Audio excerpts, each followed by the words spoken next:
You'll never amount to anything. You're just a burden. She didn't scream it. She didn't have to. My mother had a way of saying things like they were facts, the same tone she'd use to remind me to wash my hands or take the trash out. That sentence, it landed like a slap without the sound. I was 17. Most people assume stories like mine start with rebellion. With fire. Mine didn't. Mine started with silence. The kind that hums in your ears when you're holding back tears because you've learned that crying only gets you mocked. My name's Jeff. I'm 28. I live in a quiet part of Ohio, just outside of Columbus.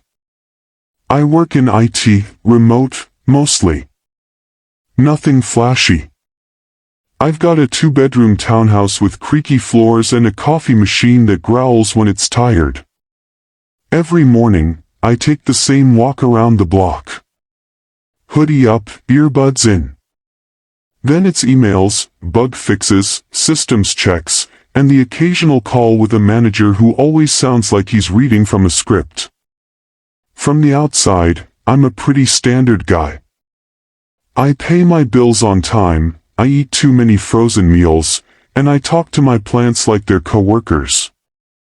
But the truth is, normalcy didn't come easy. It had to be built, quietly, steadily, while no one was looking. I wasn't a bad kid.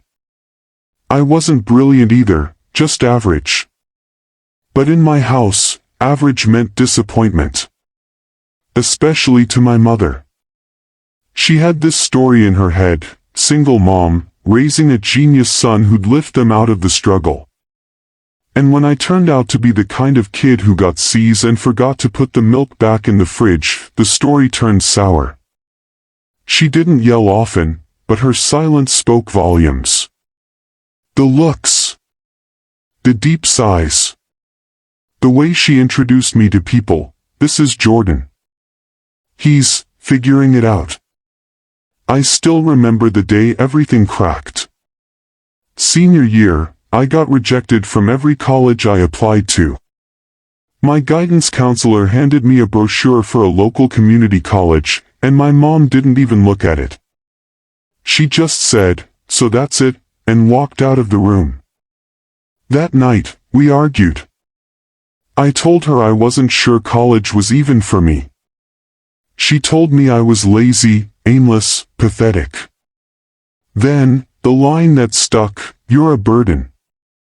It wasn't just the words. It was the way she meant it. Like I was an anchor she had to drag through life. After that, I stopped trying to prove anything. I got a job stocking shelves at a grocery store. Moved out a year later, into a tiny apartment that smelled like old carpet and regret. She didn't help me pack. Didn't even ask for my address. I didn't suddenly find purpose. I found long hours and aching feet. I found managers who didn't know my name. I found a quiet kind of freedom.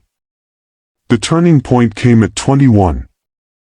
A coworker named Malik noticed me messing with the store's busted self-checkout screen during break. I had pulled up some old code I remembered from a free course I started and never finished.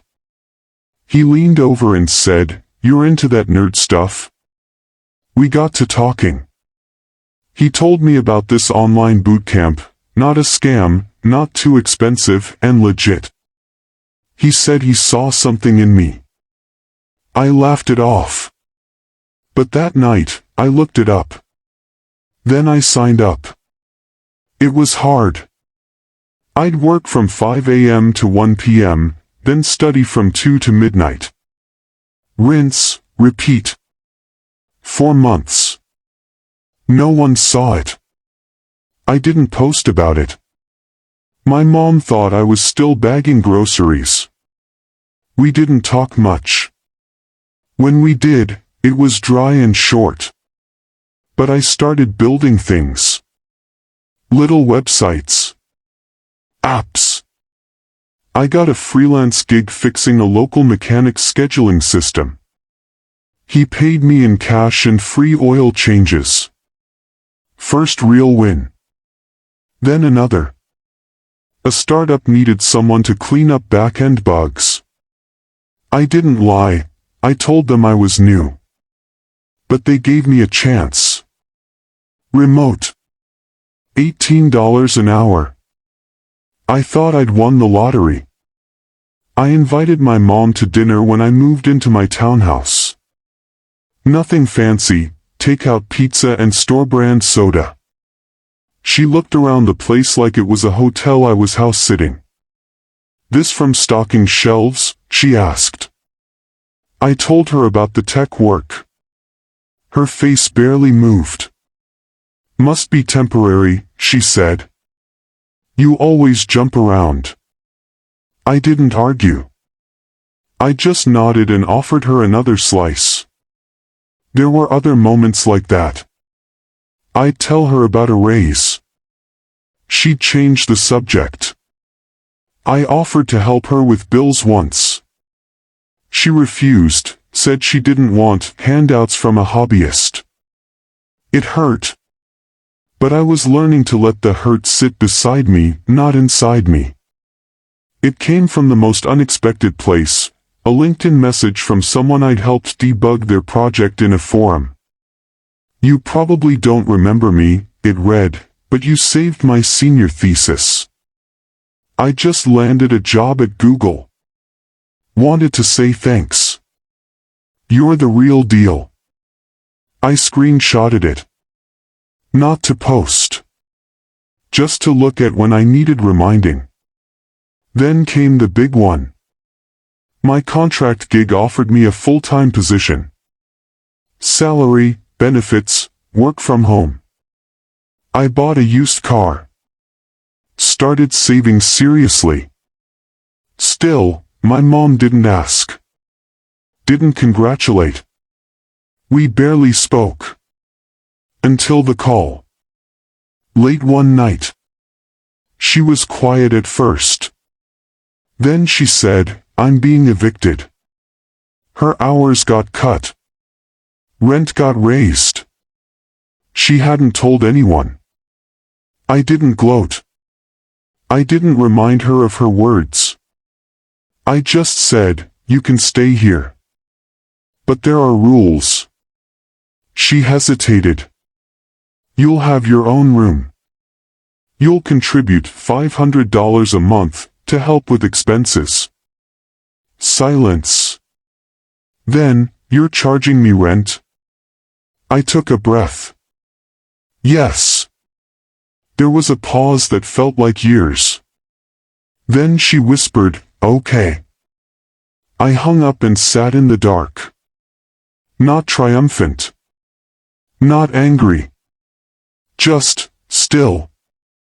She moved in the next weekend with 2 worn-out suitcases and an attitude that hovered somewhere between polite and distant. The kind of quiet you hear when someone is holding back everything they really want to say. I didn't ask.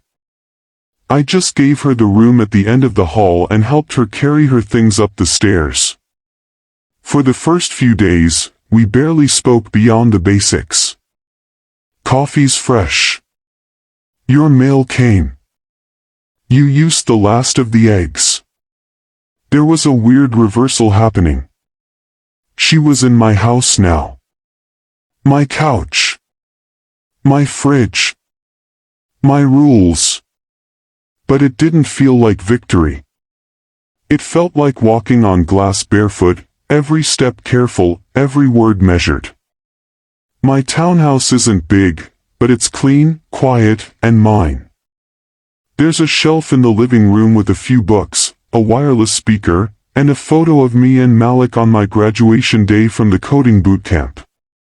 My mother glanced at it once and never asked about it. I tried not to let it bother me. We had a system now. Rent was due on the 1st. She paid it, every time, never late, never early, always in a white envelope she'd leave on the kitchen table. Sometimes I'd hear her on the phone with friends or family. Just staying with my son for a bit, she'd say. Helping him get on his feet. I'd laugh under my breath. Not out of spite. Just exhaustion.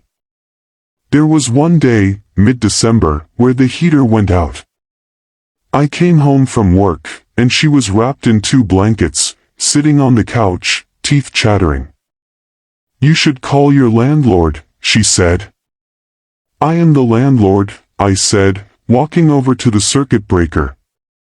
She blinked. Oh.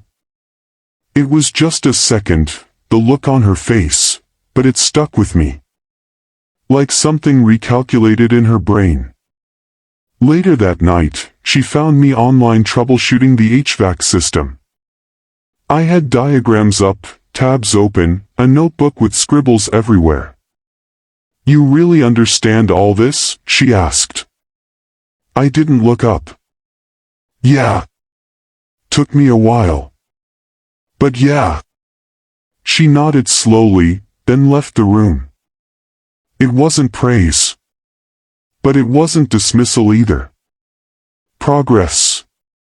One Sunday afternoon, I was cleaning the kitchen when I overheard her on the phone again. He's doing okay, I guess. Still figuring it out. That line made my jaw clench. Still figuring it out. I wanted to shout. I'm paying the mortgage. I've got a retirement plan. I helped you when no one else did. But I stayed quiet. I scrubbed the counter like it had insulted me personally. She never saw the hours I put in after my day job, building small tools, automating things, writing documentation for open source projects. She didn't understand that a lot of what I do doesn't look like work to people over 40. Sometimes she'd glance at me while I was on a call and ask afterward, "So, you just talk to people about computers all day?" I'd just nod. Hard to explain purpose to someone who never saw your path as real to begin with. Then came the email. A project I worked on, an open source tool for automating server cleanups, was featured in a popular tech newsletter. Nothing mainstream, but in my world, huge. A senior engineer from a Fortune 500 company reached out. Said he'd been using it internally. Wanted to connect. Called it elegant. I printed it out. Taped it to the fridge like a kindergartner's art project. My mom saw it and squinted at the paper. Someone sent you fan mail? I smiled. Something like that. She didn't say anything, but I saw her reread it. Twice. The next day, she cleaned the whole kitchen. Didn't say why. The real confrontation wasn't dramatic. No shouting. No breakdowns. It was Tuesday night. She had just finished cooking. Yes, she had started doing that again, gradually, as if trying to give back something. I sat down at the table, and she brought over a plate of baked chicken and mashed potatoes. She sat across from me, fidgeting with her fork. I talked to Aunt Denise today, she said. I nodded, chewing. I told her you're doing well. That you've built a good life. I stopped mid-bite. She didn't believe me, she added with a small laugh. I looked at her, unsure where this was going. You know, she said, voice quieter now, I used to think you were wasting your time. All that clicking and typing. It just looked like nothing. I waited. But you built something, she continued. And not just the job. This place. This stability. She swallowed hard. I was wrong, Jeff. That silence after.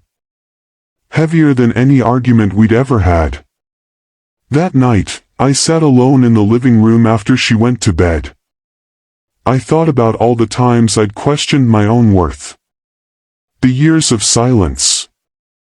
The dismissal. The distance. I realized that I'd been carrying those old wounds like they were badges, proof of survival. But now, I was tired of carrying them. This wasn't about proving her wrong anymore. It was about recognizing that I wasn't wrong for choosing a different path. I didn't need her applause to make my life feel real. But hearing her say she was wrong, that mattered. Not because I wanted revenge. Because it gave us a shot at moving forward. Quiet strength isn't about staying silent. It's about knowing who you are, even when no one claps.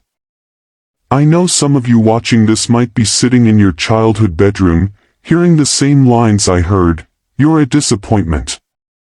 You're wasting your time. Get a real job. And I want to tell you this, those voices don't define you. Sometimes your success won't come with confetti. Sometimes it'll come quietly, in a rented townhouse with creaky floors and home-cooked meals shared with the very people who once doubted you. That's okay. Let your life speak for itself. Loud isn't always better. Real always wins. Where are you watching from? What's your quiet victory? Drop it in the comments. I'll read every one. And hey, if you're still building, still grinding in silence, I see you. Keep going. Subscribe. Share. Tell your story. There's power in the quiet.